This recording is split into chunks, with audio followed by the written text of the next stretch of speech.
呢個世界好多所謂嘅親戚關係，其實根本唔係靠你維繫，係靠你阿爸阿媽度撐住。你以為你哋係一家人，血緣擺喺度，冇得走盞，但事實係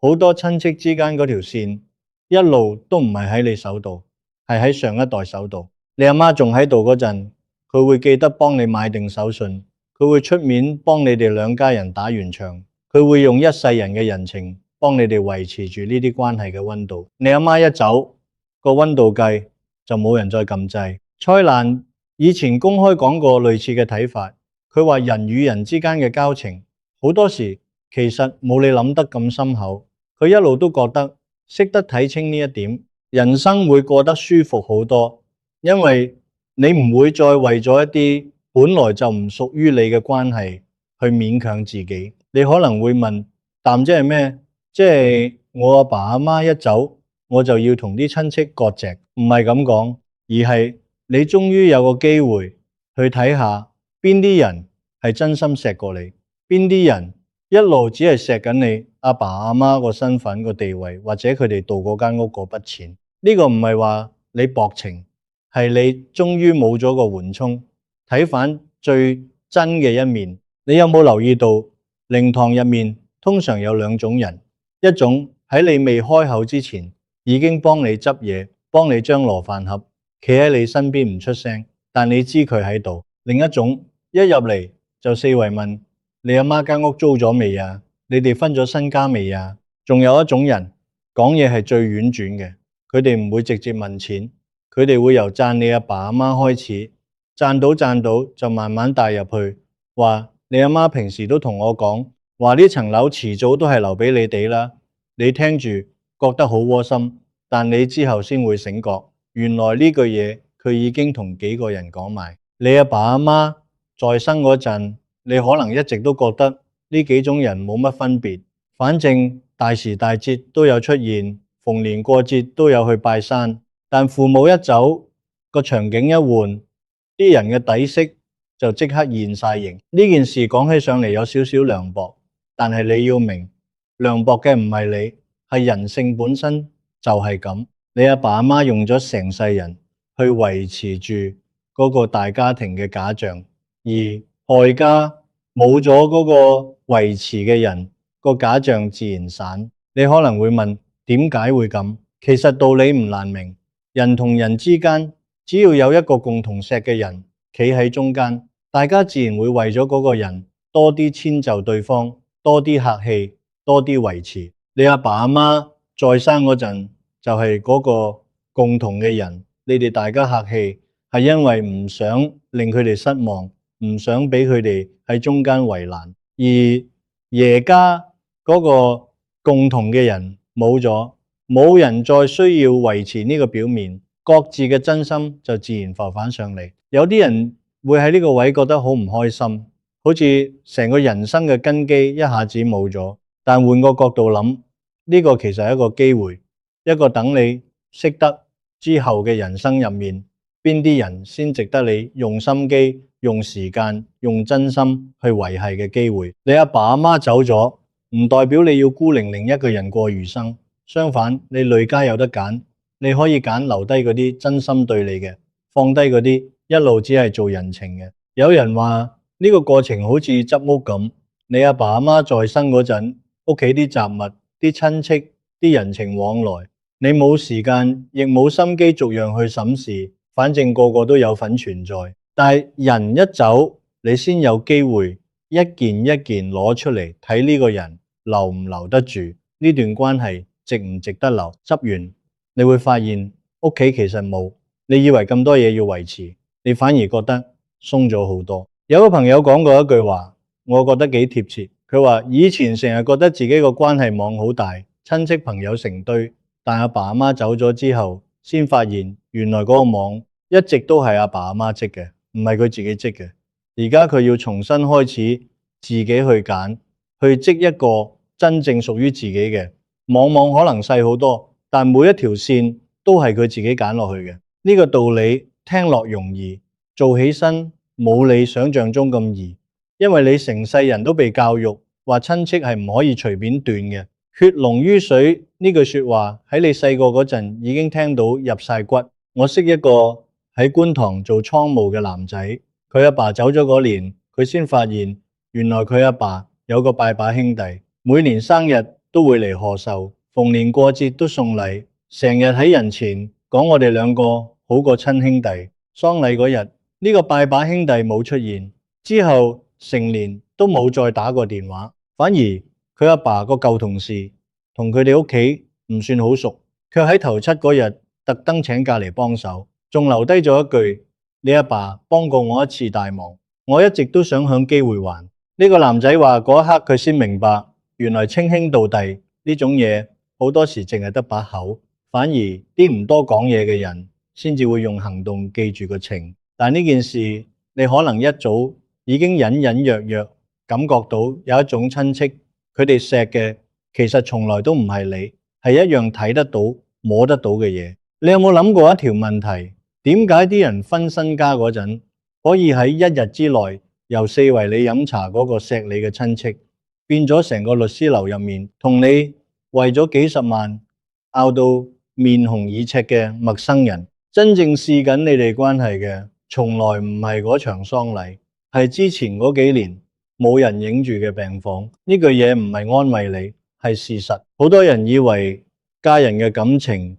係喺大時大節嗰陣建立返嚟，過年拜山飲喜酒，大家齊齊整整。但你細心諗，反轉頭你阿爸阿媽病嗰幾年，邊個真係抽個時間落過醫院陪過佢哋覆過一次診？定係得你一個日日放工趕住去餵飯換片，聽佢哋喺度講嗰句，你聽咗好多次嘅同一件事，呢個先至係最直接嘅測試。分身家嗰日先出現嘅人，佢哋輸嗰啲唔係身家，係一種好赤裸嘅時間表。佢哋算過幾時值得出現。蔡瀾生前對呢種人情冷暖講法一路都幾直接。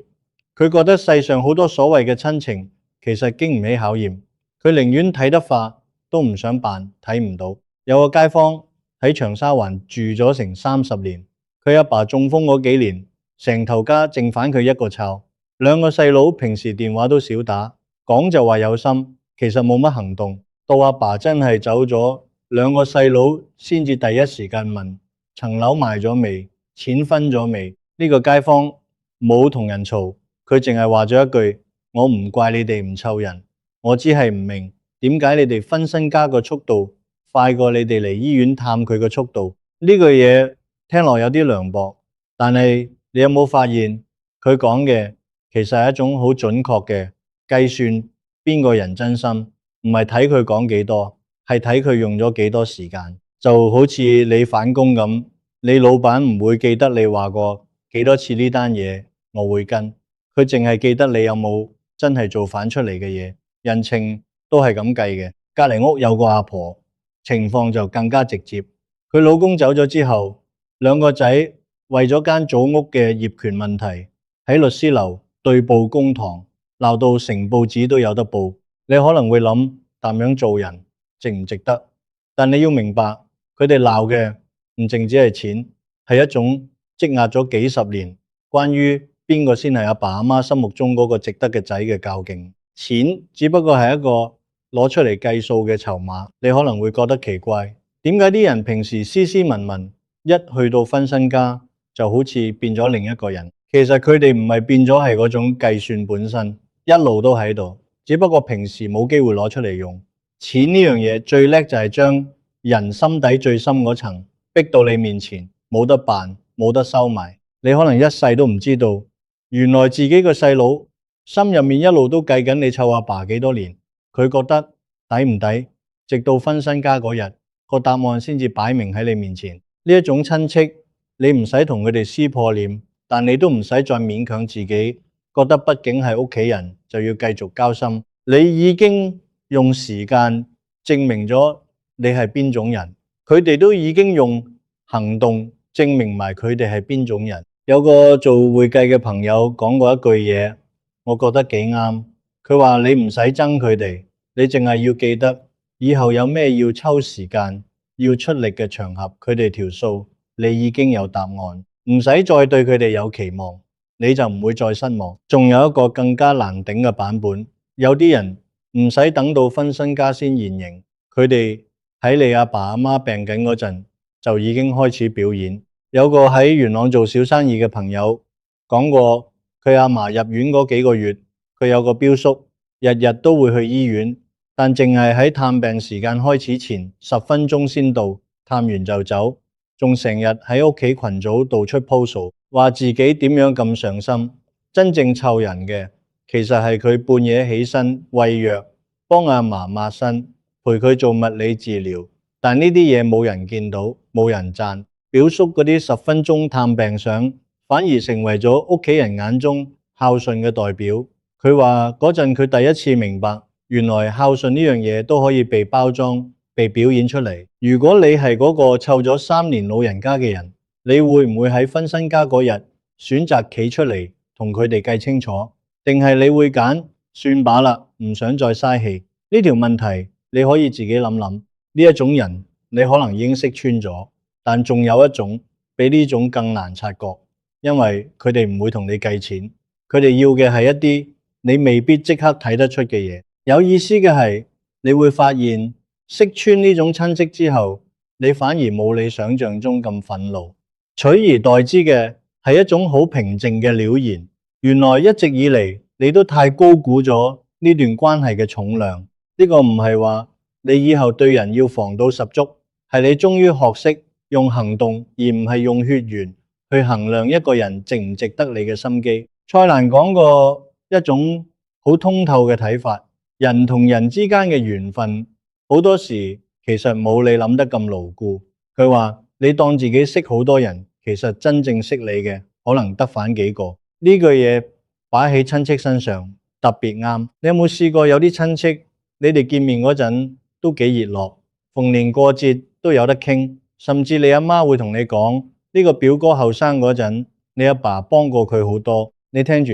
你以為呢種交情係屬於你嘅，但其實唔係。呢種交情一路都係阿爸阿媽嗰條線度，你只不過係企喺條線後面，跟住笑，跟住點頭。阿爸阿媽一走，條線斷咗，你先發現原來你同呢個表哥之間冇咗中間人牽住你哋，根本冇話題。呢個唔係佢哋絕情，都唔係你唔夠好，呢個純粹係你哋之間一路都冇建立過真正屬於你自己嗰段關係。你阿爸阿媽識得同人打交道，識得記住邊個生日，邊個屋企有咩事要幫手，邊個舊時做過咩人情，嗰啲係佢哋嗰代人嘅本事，唔係你嘅。你哋淨係跟住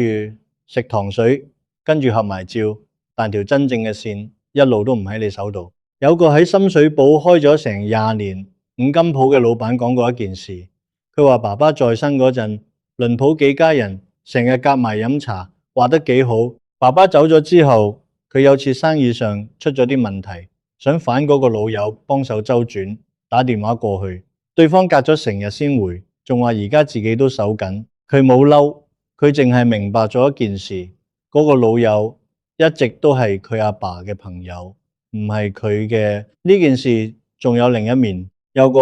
喺北角住嘅太太講過，佢阿爸有個世交，兩家人隔咗成3代人都有嚟往。佢阿爸走咗之後，呢位世交伯伯反而每個月都會主動打電話俾佢，問候下佢阿媽身體點，得閒仲會約埋飲茶。佢話呢位伯伯先至證明咗真正嘅情誼係唔會因為中間人冇咗就散嘅，因為佢一直以嚟錫嘅唔淨係你阿爸，係成頭家。呢個先至係你要學識分辨嘅分別。有人嘅情係俾緊個人，有人嘅情係俾緊成頭家。呢個情況其實同你返工好相似。你有冇試過公司有個同事同你老闆好熟，成日一齊食飯，你哋兩個因為咁都變得幾熟絡，見面都有講有笑。但你老闆一走，你先發現你同嗰個同事其實冇乜共同話題，你哋嗰種熟絡一直都建立喺你老闆度，唔係你自己身上。人與人之間好多關係都係咁，你以為條線係你搭反嘅，其實只不過係你企喺人哋條線度，順便沾咗少少溫度。有啲人聽到呢度會覺得好唏噓，好似成個童年嘅溫暖畫面一下子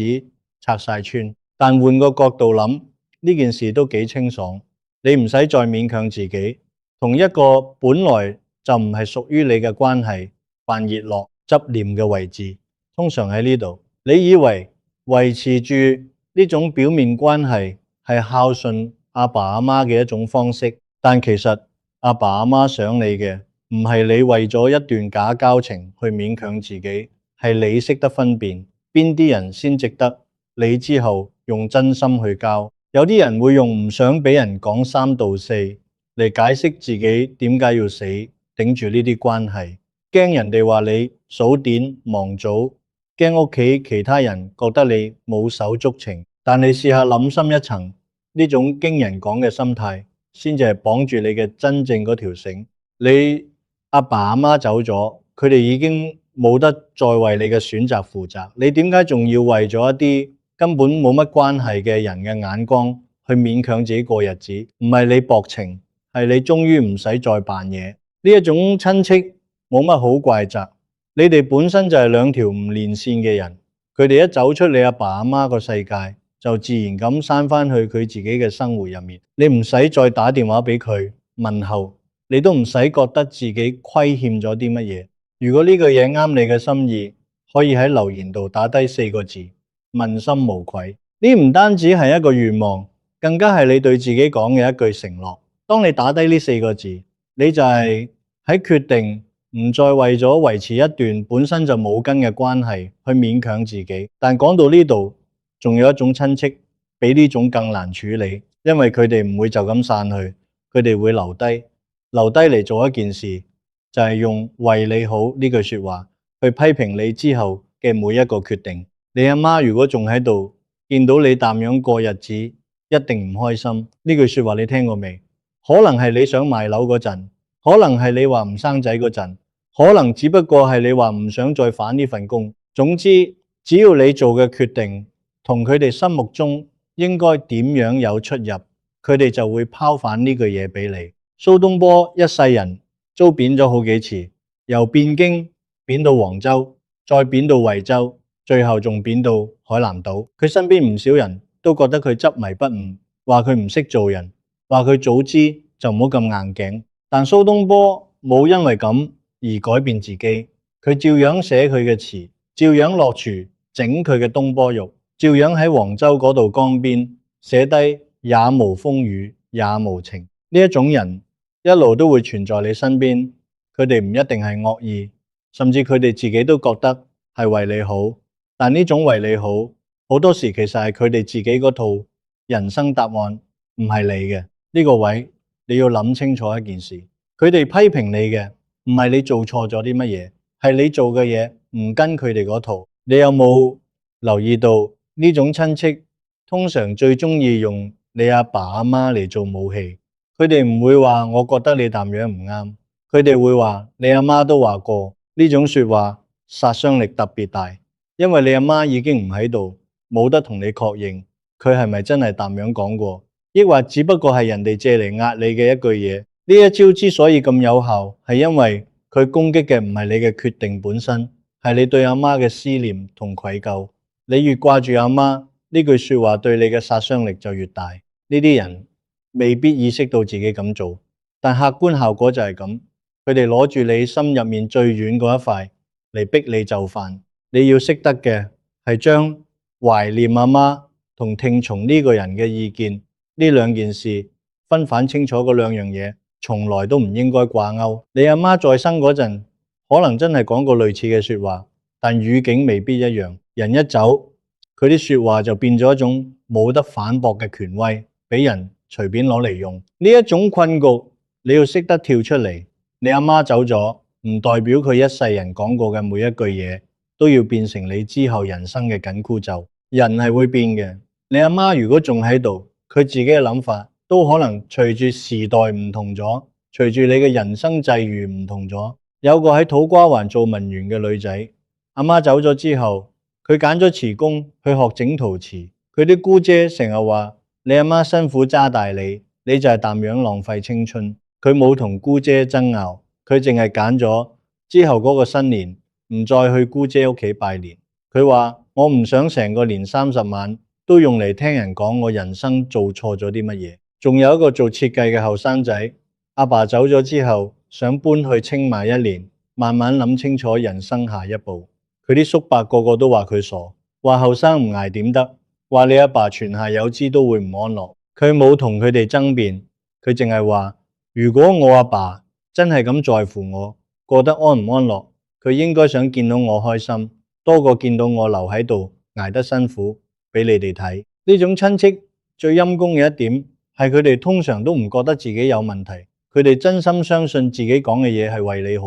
佢哋唔係扮嘅。正正因為咁，你先至更加難反駁。你一反駁，佢哋就會話你睇下，連好心當狗吠都聽唔入耳，可見你而家變成點？呢種對話你贏極都輸，因為個遊戲規則一開始就唔公平。你要證明自己冇問題，而佢哋只需要一句我為你好就企晒喺道德高地。你要識得嘅唔係同佢哋辯論邊個啱邊個錯，係識得抽身，唔再落場玩呢個遊戲。呢種親戚你唔使同佢哋割席，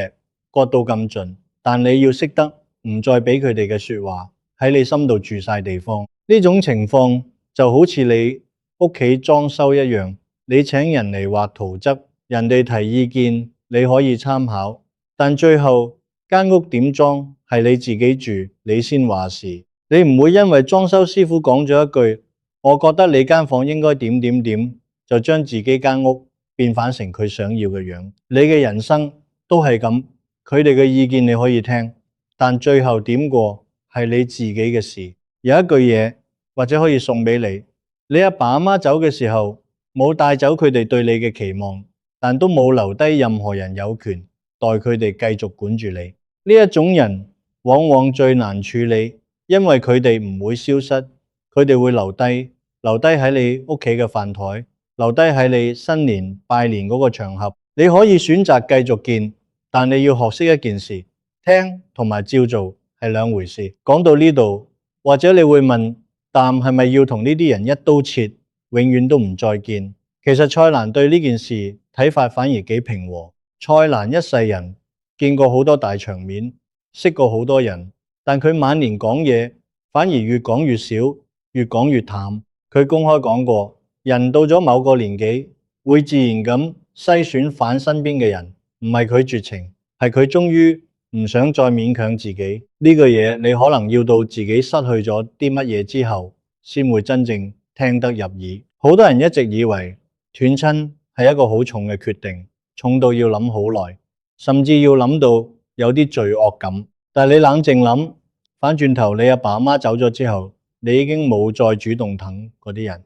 佢哋都冇再疼你。但其實你哋早已經斷咗，你唯一未做嘅係接受呢個事實，同埋唔再為呢件事而內疚。蘇東坡貶到嶺南嗰陣，好多以前嘅朋友都同佢斷咗聯絡，有啲仲刻意避佢，怕受牽連。蘇東坡冇為呢件事寫過幾多怨言，佢反而寫低咗日啖荔枝300顆，不辭長作嶺南人。佢揀咗嘅唔係憎恨嗰啲離開佢嘅人，係專心過反自己嘅日子。三個唔同年代嘅人，蔡瀾、蘇東坡同埋你身邊嗰啲阿明、阿珍，講嘅其實係同一個道理。人生嘅精力有限，你冇必要用嚟維持一段本身就冇乜溫度嘅關係。呢個唔係話你要斷絕所有親戚，唔係話你要變成一個冷血嘅人。恰恰相反，你越識得放低嗰啲冇溫度嘅關係，你先至有更多力氣俾返嗰啲真正錫你嘅人。你有冇試過一直勉強自己去見一啲你其實唔想見嘅人，去聽一啲你其實唔想聽嘅說話？你有冇發現每次見完你都覺得攰，覺得心情差咗，甚至覺得自己好似做錯咗啲乜嘢？呢種攰唔係你有問題，係你一直用緊唔屬於你嘅標準去衡量自己嘅人生。你阿爸阿媽在生嗰陣，你成日都要顧住大局，顧住你阿媽同你姑姐嘅關係，顧住你阿爸同你叔叔之間嗰啲舊事，顧住成頭家嘅和諧。而而家你其實已經冇必要再做嗰個維持和諧嘅人，你只不過用咗好耐先至肯俾自己呢個許可。有時候你會諗，係咪自己太涼薄，先會對呢啲親戚咁抽離？但你不妨反問自己，如果你阿爸阿媽仲喺度，見到你為咗維持呢啲冇溫度嘅關係，攰到自己心情都唔好，佢哋會捨得，定係佢哋會叫你唔好咁蝕底，過返自己嘅日子？如果你阿爸阿媽而家坐喺你面前，你覺得佢哋想見到你繼續為咗維持呢啲親戚關係而勉強自己，定係想見到你終於可以輕鬆啲過返自己想過嘅日子？呢條問題你答自己就好，唔使答我。如果你都有過呢種經歷，喺留言區話我知，我會睇每一個留言。蔡瀾話過，人生嘅意義唔喺於你識幾多人，而喺於你識嘅嗰幾個人係咪真心。呢句嘢聽落簡單，但你要用咗成半世人先至有機會真正明白，唔係你狠心，係你終於學識將心機留返俾值得嘅人。呢個道理，你阿爸阿媽走咗之後，你有大把時間慢慢體會。你唔使急住今日就去斷晒所有你覺得唔值得嘅關係，你都唔使勉強自己一定要對邊個人客客氣氣。你要做嘅淨係一件事，每次你決定見唔見一個人，幫唔幫一個人，聽唔聽一個人講嘢嗰陣，問下自己呢件事係咪出於我自己嘅心，定係出於我唔敢做嘅恐懼？分得清呢兩樣嘢，你先算真正開始為自己而活。咁啱，你今晚返到屋企，可能就會經過樓下嗰間茶餐廳，伙計仲喺度收檔。你阿爸以前成日話一盅兩件，人生就係咁簡單。你叫反杯奶茶，坐低慢慢諗，邊啲人你想留，邊啲人你可以放低。呢個答案唔使急住俾人，你識得已經夠。其實你阿爸阿媽走咗之後嗰段日子，好多人都會經歷一種好奇怪嘅孤獨。唔係冇人陪你，而係你身邊嘅人忽然間好似變晒質，你要重新認識晒佢哋一次。呢個過程唔舒服，甚至有時會令你懷疑係咪自己太涼薄，先會咁快就對呢啲親戚死心。但你要提醒自己，你唔係喺度斷絕人情，你只不過係喺度學一種你阿爸阿媽冇來得切教你嘅嘢，點樣喺失去咗佢哋之後，自己一個揀返值得嘅人生。呢個過程冇捷徑，亦都冇一個固定嘅時間表。有人要用半年，有人要用幾年，先至識得放低。你唔使逼自己，亦唔使覺得自己慢人一步。你要知道呢件事嘅終點，唔係你完全唔再諗起呢啲親戚，而係你諗起佢哋嗰陣，唔再心痛，唔再內疚，只不過係好平靜咁，知道嗰段緣分已經完成咗佢嘅任務。你阿爸阿媽用一世人教識你嘅嘢，可能好多你都已經唔記得咗細節，但有一樣嘢，佢哋一定想你學識，就係好好咁為自己而活，唔使再為咗維持一啲根本唔值得嘅關係委屈自己。